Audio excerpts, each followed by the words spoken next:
Régine Sarmiento se rend presque tous les jours sur ce pont, d'où elle peut voir la maison de sa plus jeune fille, morte fin novembre. Regarde son balcon, sa fenêtre. Les volets sont fermés. J'ai toujours l'impression qu'ils vont s'ouvrir et qu'elle va apparaître. Depuis des semaines, Régine lui répète les mêmes mots. Je t'aime, ma fille. Tu me soutenais. Et maintenant, je suis seule sans toi. Je suis perdue sans toi. La fille de Régine s'appelait Cindy. Elle avait 22 ans. Elle aurait été assassinée par son ex-compagnon, Valentin Affienne, sous les yeux de leur fils de 2 ans. Dénouement tragique d'une histoire d'amour tumultueuse. Le couple se rencontre en 2012 à Agen. Ils ont tous les deux 18 ans. Valentin et Cindy sont en formation dans le même établissement. Lui en pâtisserie, elle en CAP cuisine. Cindy sait que Valentin est déjà papa depuis 2 ans et surtout qu'il continue de voir la mère de sa fille. Mais elle est amoureuse. 1 an plus tard, elle tombe enceinte. Leur relation devient orageuse. Valentin ne veut pas de cet enfant, mais elle décide de le garder. Priscilla, la grande sœur de Cindy, et Samantha, la cousine du jeune homme, se souviennent que Valentin ne cachait pas cette double vie. Il jonglait. Il jonglait tout le temps. Pendant 4 ans, il a jonglé un coup avec Cindy, une nuit avec Cindy, une nuit avec un week-end avec Cindy. Pendant 4 ans, ça a été que ça. Et Cindy, elle en pense quoi? Elle voulait pas. C'était hors de question. Elle voulait pas. Plusieurs fois, elle lui a dit, tu vas devoir prendre une décision, je te laisse juste tant de temps pour choisir c'est elle ou moi. Si c'est elle, moi, c'est terminé. Selon les 2 jeunes femmes, Valentin aurait aussi battu Cindy à plusieurs reprises. Le second problème, c'est la violence qui se rajoute. C'est le nez fracturé enceinte. Ensuite, des hématomes souvent sur le corps, les bras. J'ai mis en garde Cindy à maintes et maintes reprises. Mais Cindy est tellement amoureuse de ce Valentin, tellement sous son emprise, qu'elle elle avait un rideau devant les yeux. Cindy donne naissance à un petit garçon en février 2014. Celui-là, il était tout petit père. Mais le couple n'en est déjà plus vraiment un.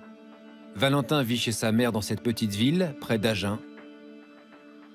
Cindy s'installe, elle, avec leur fils à plus de 50 km de là. Le couple sans emploi se sépare et se réconcilie à plusieurs reprises jusqu'en octobre dernier, quand Cindy décide de mettre un terme définitif à leur relation. Elle a rencontré un nouveau petit ami, Guillaume. Cindy lui raconte ses années de souffrance et semble décidée à tourner la page. Au début, elle était refermée sur elle-même, tout ça, et au final, non. Elle s'est ouverte et franchement, elle était souriante, tous les jours à rigoler, rien à dire. Elle voulait quelqu'un de stable, posé, qui la fasse sourire, voilà, plein de choses. Voici les derniers textos qu'ils ont échangés. Elle m'a dit « je t'aime, j'arrive, d'accord, je vais à la douche, appelle-moi quand tu seras arrivé, j'ai fermé la porte, bisous ». Je lui ai dit « d'accord, bisous, j'arrive », et après elle m'a dit « d'accord », et c'est tout. Le lendemain de cet échange, le 29 novembre 2016, Cindy est chez elle avec son fils et un ami venu prendre un café. Quand vers 17 h, Valentin surgit dans l'appartement. Il est en furie et armé d'un couteau de cuisine. L'ami de Cindy prend peur et s'enfuit. Valentin se serait alors rué sur la jeune femme et lui aurait asséné une trentaine de coups de couteau, avant de repartir. Au pied de l'immeuble, il croise alors les voisins de la maison d'en face. Grégory et Martine connaissent Cindy. Ils montent dans l'appartement, découvrent la jeune femme et préviennent les secours. Elle baignait dans son sang et elle suffoquait et puis elle est morte à côté de moi, quoi. Elle m'a regardée, j'ai essayé d'y parler pour qu'elle la gardait consciente, mais c'était pas possible, quoi. J'ai touché le front, j'y tenais la main. J'ai dit, tiens bon pour ton fils. J'ai essayé justement de la faire, qu'elle reste en vie, quoi, pour qu'elle réagisse quelque part. Mais je sais pas si ça a marché finalement, parce qu'elle était tellement touchée de partout que... Et j'ai vu le petit, il était tétanisé, il était accroché sur le canapé, il voyait sa mère, il était en pleurs, quoi. Donc je l'ai pris, mais il a lâché les mains, quoi. Il s'est collé contre moi. Comme quelqu'un qui se protège, quoi. Il a mis sa tête là, je l'ai descendu, tout simplement. Valentin Affienne a pris la fuite à pied. Il aurait jeté son couteau dans le Lot avant d'errer dans la campagne. Très vite, Valentin reçoit un appel de sa mère à qui il demande de venir le chercher. Aujourd'hui, elle accepte de raconter ce moment, mais à visage caché. J'y suis allée et j'ai récupéré mon fils. Et il m'a expliqué. Qu'est-ce qu'il dit à ce moment-là? Je lui ai donné un coup de couteau. Et c'est tout. Enfin, c'est tout. Là, on a du mal à réaliser. Parce qu'on n'imagine pas que... Non, on n'est pas préparé à ce genre de choses, franchement. J'ai repris un peu mes esprits et on a décidé d'appeler le 17. Valentin Affienne est arrêté aux côtés de sa mère dans cette station-service.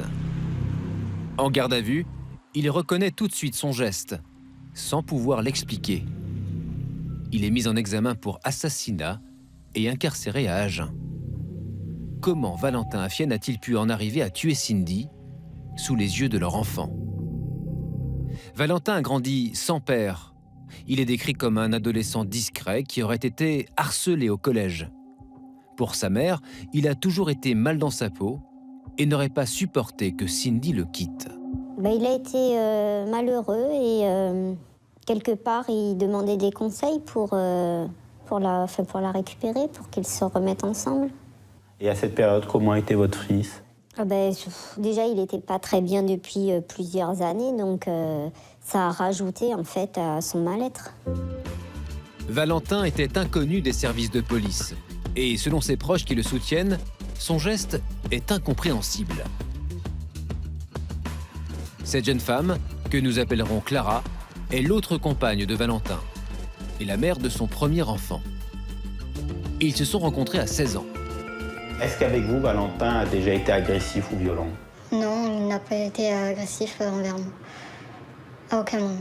On se disputait, comme dans tout couple, on avait nos hauts, nos bas. Mais sinon, ça s'arrête là. L'avocat de Valentin, maître Martial, met aujourd'hui en doute les violences conjugales qu'aurait subies Cindy et souligne qu'elle n'a jamais porté plainte. Selon lui, le jour du meurtre, Valentin aurait agi sans réfléchir. Je vois un garçon totalement paumé. Je ne vois rien d'autre. Et je le vois surtout avec tous ses manques, tout ce qu'on ne lui a pas donné. Et finalement, parce qu'on ne lui a pas donné, on le lui a pris. C'est quelqu'un qu'on a laissé sur le bord de la route et qui ensuite a cru qu'il grandissait et a cru qu'il devenait adulte.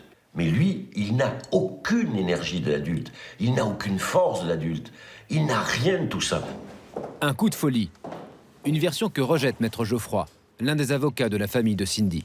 Clairement, dans ce dossier, on peut parler de préméditation, puisque ce jeune homme a pu parcourir des dizaines de kilomètres à pied, en ayant pris soin d'emporter un sac à dos dans lequel se trouvait un couteau, qui était un couteau de cuisine relativement important. Et en tout cas, il est venu vraiment pour faire du mal.